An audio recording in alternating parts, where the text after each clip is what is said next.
कला की थ्यूनियां उसके नाम से कांपती थीं। फैंटम, रात का एक रहस्यमय शोर, एक बेमिसाल चोर। वो म्यूजियम और आर्ट गैलरी में भूत की तरह आता जाता, बस खाली फ्रेम छोड़ जाता।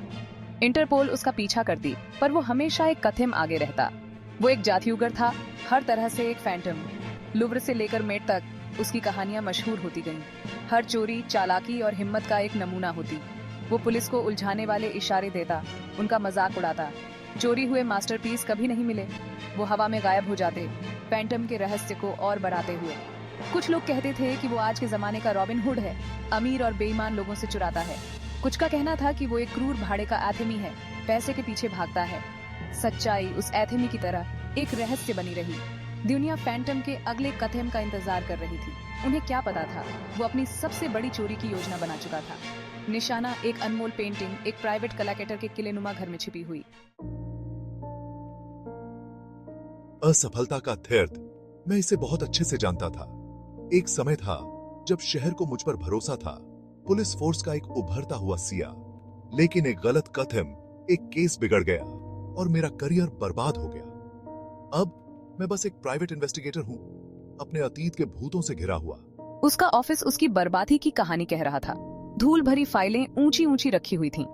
हवा में बासी कॉफी और पछतावे की गंध थी। कभी शातिर जासूस अब अपनी परछाई बन गया था, एक गिलास शराब में सुकून ढूंढ रहा था।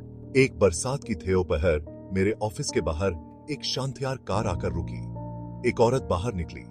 उसका चेहरा बड़े बड़े धूप के चश्मे से ढका हुआ था। उसकी आवाज में एक अजीब सी बेबसी थी। उसे मेरी मदद चाहिए थी। एलेक्स हिचकिचाया।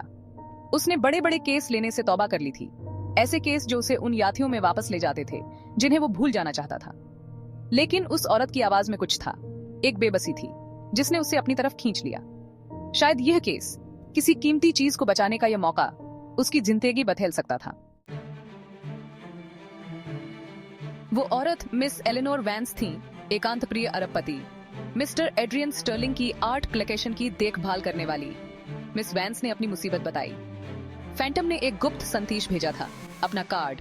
वो स्टर्लिंग की सबसे कीमती चीज, the lady of D lake नाम की एक पेंटिंग चुराने आ रहा था। उन्होंने बताया कि पेंटिंग सिर्फ एक मास्टरपीस नहीं थी, बल्कि माना जाता था कि उसमें एक प्राचीन रहस्य छिपा है। कहा जाता है कि कैनवास पर एक गुप्त नक्शा बना हुआ है, एक ऐसा नक्शा जो एक खोए हुए खजाने तक ले जाता है, जिसके बारे में कहा जाता है कि वो शापित है। ऐसा लगता था कि फैंटम सिर्फ एक कीमती पेंटिंग के पीछे नहीं था, वो इसके पीछे छिपे रहस्यों के पीछे था। स्टर्लिंग अपनी सारी थियोलत के बावजूद एक डरा हुआ इंसान था, खासकर अपनी कीमती चीजें खोने के डर से। उसने अपनी हवेली को एक अभेद्य किले में बीठेल थेया था, जिस पर करोड़ों रुपए की सुरक्षा व्यवस्था थी। फिर भी फैंटम का खतरा मंडरा रहा था, एक याद दिलाता हुआ कि कोई भी किला, चाहे कितना भी मजबूत हो, भूत का सामना नहीं कर सकता। उसे एलेक्स की जरूरत थी, एक रक्षक के रूप में, आने वाले तूफान में उसकी आंखें बनने के लिए। स्टर्लिंग की हवेली चट्टान पर बनी हुई थी, त्योलत और डर का एक नमूना। हर खिड़की मजबूत थी, हर दीवार एक सेंसर। प्रॉपर्टी के हर इंच पर निगरानी कैमरे लगे हुए थे। उनकी पलकें झपकाती आंखें हर साए, हवा के हर झोंके को रिकॉर्ड कर रही थीं। सबसे आधुनिक तकनीक की भी अपनी सीमाएं होती हैं। टेक्नोलॉजी को हैक किया जा सकता है, कैमरों को अंधा किया जा सकता है, इंसान ही मायने रखता है। उसने हवेली के नक्शे का अध्ययन करने में कई दिन बिताए, हर कोण, हर अंधे स्थान को याद किया। उसने स्टाफ का इंटरव्यू लिया।